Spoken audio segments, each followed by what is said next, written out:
Hello साथियों, स्वागत है आपका कंपटीशन वाला यूट्यूब चैनल पर। साथियों, रेलवे ग्रुप डी 2024 की आंसर की आने के बाद हम लोग जोन वाइज कट ऑफ देख रहे हैं। तो आज के इस वीडियो में हम लोग प्रयागराज जोन, जो इलाहाबाद कहा जाता है, जिसको एनसीआर कहते हैं, नॉर्थ सेंट्रल रेलवे कहा जाता है, इसकी कट ऑफ के बारे में चर्चा करेंगे। क्योंकि हम जोन वाइज कट ऑफ देख रहे हैं, तो आज के इस वीडियो में हम प्रयागराज के बारे में बात कर रहे हैं। प्रयागराज जोन में इस बार कितनी कट ऑफ जा सकती है पीईटी के लिए, क्योंकि ये जोन एक हॉट जोनों में से एक है। हमेशा देखा गया है कि प्रयागराज जोन की कट ऑफ जो है वो सबसे ज़्यादा देखने को मिलती है, लेकिन इस बार डाटा जो बता रहा है उसके अनुसार प्रयागराज जोन सेफ रहने वाला है। हालांकि सेफ नहीं कहूँगा, लेकिन मीडियम रहने वाला है इस बार प्रयागराज जोन। उतनी ज़्यादा कट ऑफ नहीं जाएगी जो कि पिछले कई वर्षों में देखा गया है कि प्रयागराज जोन की कट ऑफ जो है वो ज़्यादा जाती थी, लेकिन इस बार कम जाने वाली है, उससे कम जाएगी। कितनी जाएगी पीईटी के लिए कट ऑफ? तो यदि आप प्रयागराज जोन से फॉर्म भरे थे और आपने परीक्षा दी है रेलवे ग्रुप डी की, तो आप इस वीडियो को अंत तक जरूर देखिएगा कि आपको पता लगेगा कि पीईटी की कट ऑफ कितनी जा सकती है। आपको पीईटी की तैयारी करनी चाहिए या नहीं करनी चाहिए। आपको मैं 6 लाख डाटा के आधार पर ये निष्कर्ष निकाल के बताऊंगा कि कट ऑफ कितनी जा सकती है। और ये डाटा जो है वो रैंक मित्रा की मैंने वेबसाइट से उठाया है। तो रैंक मित्रा की वेबसाइट पर 6 लाख से प्लस डाटा जो है वो स्टूडेंट ने अपलोड कर दिया है। उसी के आधार पर आपका प्रयागराज जोन की कट ऑफ कितनी जा सकती है उसको मैं बताने वाला हूं।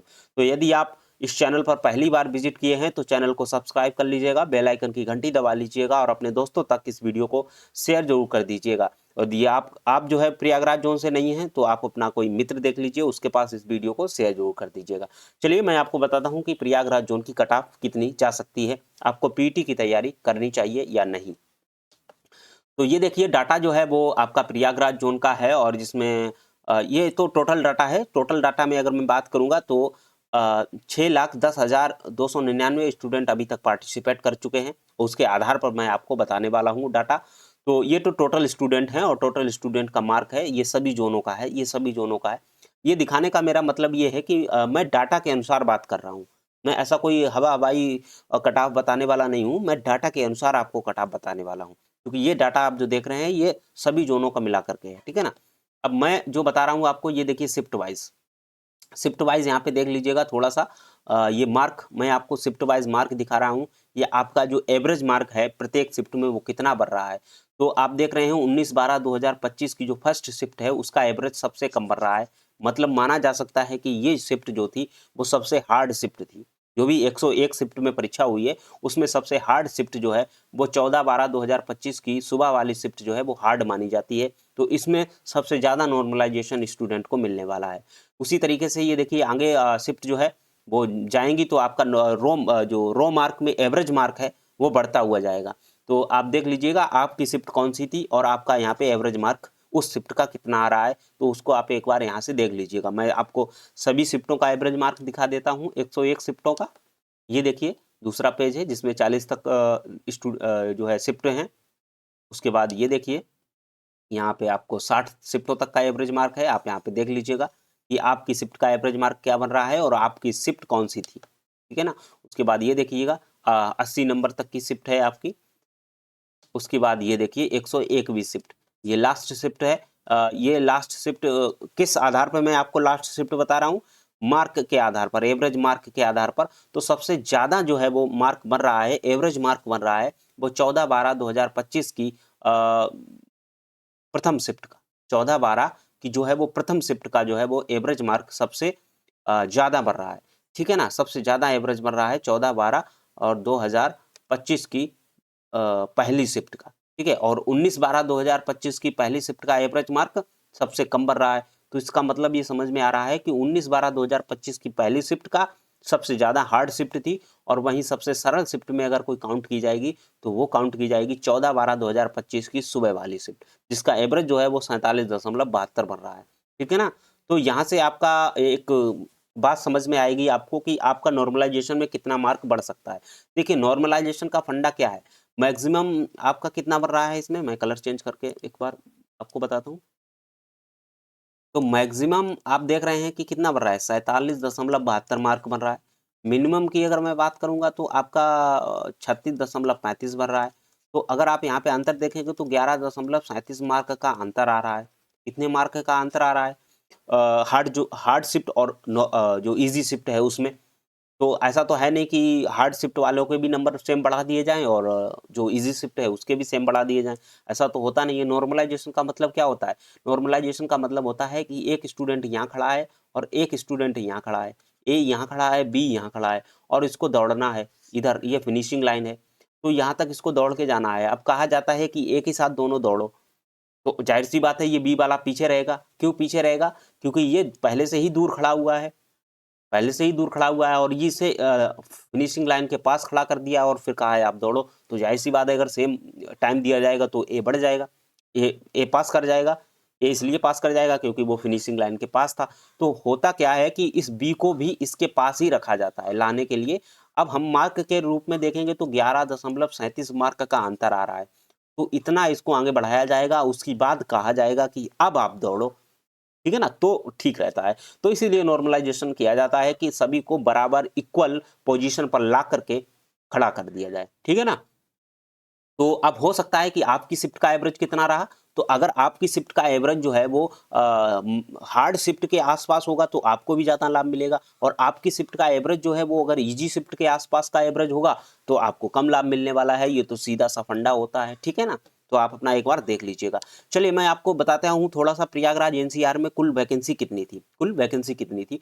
तो यूआर की जो वैकेंसी थी वो वैकेंसी आपकी थी 988 वैकेंसी थी। ओबीसी की आपकी 413 वैकेंसी थी। ईडब्ल्यूएस की आपको 189 वैकेंसी थी। एससी की आपकी 229 वैकेंसी। एसटी की आपकी 190 वैकेंसी। टोटल आपकी 2020 वैकेंसी प्रयागराज जोन में थी। अगर हम 3 गुना की बात करें जो पीईटी के लिए बुलाया जाएगा, पीईटी के लिए बुलाया जाएगा वो 2964 यूआर से, 413 के आधार पर अगर हमें देखें तो 1239 ओबीसी के। ईडब्ल्यूएस की अगर बात करें तो 567 ईडब्ल्यूएस के और 687 एससी के और 570 आपके एसटी से। तो इतने कैंडिडेट आपको पीटी के लिए बुलाए जाएंगे। तो पीटी के लिए आपके टोटल 6060 कैंडिडेट बुलाए जाने वाले हैं, किससे? प्रयागराज जोन से, ठीक है ना। और टोटल आवेदन कितने हुए थे? तो आवेदन ये जो है डाटा है वो ऑफिशियल डाटा है जो रेलवे ने जारी किया था। 1,42,473 कैंडिडेट यूआर के आवेदन किए थे और 4,13,721 स्टूडेंट जो है वो ओबीसी से आवेदन किए थे और 39,317 जो है वो ईडब्ल्यूएस से और 2,24,247 स्टूडेंट एससी से और 41,908 स्टूडेंट आपके एसटी से इस जोन में आवेदन किए थे। तो टोटल मिलाकर के 8,61,666 स्टूडेंट ने आवेदन किया था प्रयागराज जोन में, ठीक है ना। तो अब देखिए अगर हम 50% उपस्थिति की बात करेंगे कि 50% उपस्थिति रही, तो 50% उपस्थिति के आधार पर मैं देख रहा हूँ 4,30,833 स्टूडेंट इसमें पार्टिसिपेट किए थे, ठीक है, जिन लोगों ने परीक्षा दी थी। और ये आपका शिफ्ट का एवरेज है जो सॉरी ये आपका पर सीट कंपटीशन है, पीईटी के लिए कंपटीशन है, ये फाइनल के लिए नहीं है, ये पीईटी के लिए कंपटीशन है, ठीक है। तो यहाँ से आप थोड़ा सा आइडिया लगा सकते हैं कि सबसे ज़्यादा जो कट ऑफ जाने वाली है वो आपकी ओबीसी की जाएगी, फिर एससी की जाएगी। और ये हालांकि सबसे ज़्यादा इसलिए नहीं जाएगी क्योंकि जो भी कैटेगरी के स्टूडेंट होंगे वो कूद जाएंगे किसमें? यूआर में। तो यूआर की हमेशा ज़्यादा जाती है, इसमें कोई दिक्कत नहीं है, क्योंकि यूआर एक अनरिजर्व कैटेगरी होती है जिसमें कोई भी कैंडिडेट पार्टिसिपेट कर सकता है किसी भी कैटेगरी का। बस यूआर की जो कट ऑफ लगी है उससे ज़्यादा नंबर होने चाहिए उसके, ठीक है ना। चलिए, तो प्रयागराज जोन का ये है डाटा जिसमें आपके 40,647 स्टूडेंट ने पार्टिसिपेट किया है। कितना? 40,647 स्टूडेंट इसमें पार्टिसिपेट किए हैं। उसके आधार पर मैं आपको बता रहा हूँ तो आपकी कट ऑफ कितनी जा सकती है। तो ये इस बात को एक बार यहाँ से देखिए, 2964 स्टूडेंट बुलाए जाने हैं पीटी के लिए यूआर से। यूआर से का मतलब है कि टोटल में से 6400 जो आपके कितने हैं 2964 स्टूडेंट ऊपर वाले बुलाए जाने हैं जिसे हम यूआर कहेंगे। तो टोटल स्टूडेंट की लिस्ट ये है और इसी में से हमें 2900 अगर हम 64 की बात करेंगे तो वो कहाँ मिलेंगे? तो 2964 75 और 70 के बीच में मिलने वाले हैं, 75 और 70 के बीच में मिलने वाले हैं। उसी प्रकार से अगर आप बात करोगे ओबीसी के 1239 कैंडिडेट बुलाए जाने हैं। तो 1239 कैंडिडेट आपको कहाँ मिलेंगे? तो 1239 कैंडिडेट आपको इस रेंज में मिलेंगे। आप कहेंगे कि सर यहाँ पे मिल सकते हैं, ये तो 29 हो गया। देखिए 29 हो गया, अच्छी बात है, लेकिन इसके जो है लगभग लगभग कैंडिडेट जो है वो कुछ कैंडिडेट उठ करके उसमें जाएंगे, किसमें, यूआर में जाएंगे, कुछ कैंडिडेट उठ करके यूआर में जाएंगे, तो आपके 70 के आसपास भी मिल सकते हैं। हालांकि एक नंबर और कम मेरी कैलकुलेशन के आधार पर हुआ है, तो मैंने जो कैलकुलेशन की है इन सब में कैटेगरी वाइज इसमें मैंने कैलकुलेशन की है, उसके आधार पर मैं आपको फाइनल कट ऑफ बता देता हूं कि पीईटी के लिए आपकी कट ऑफ कितनी जा सकती है। ठीक है ना। चलिए, तो अगर आप यूआर से हैं और एनसीआर से हैं, मैं ये एनसीआर बता रहा हूँ प्रयागराज वाला, ठीक है, प्रयागराज जोन एनसीआर का मैं कट ऑफ बता रहा हूँ। तो अगर आप यूआर से हैं तो आपको 71 +-2 लेकर के चलना है। 71 नंबर अगर आपके बढ़ रहे हैं और आप यूआर से हैं तो आप अपने फिजिकल की तैयारी शुरू कर सकते हैं। ओबीसी हैं और अगर आपके 69 बढ़ रहे हैं +-2 लेकर के चलिएगा, तो आपको अपने पीईटी की तैयारी शुरू कर देनी चाहिए, पीईटी की तैयारी शुरू कर देनी चाहिए।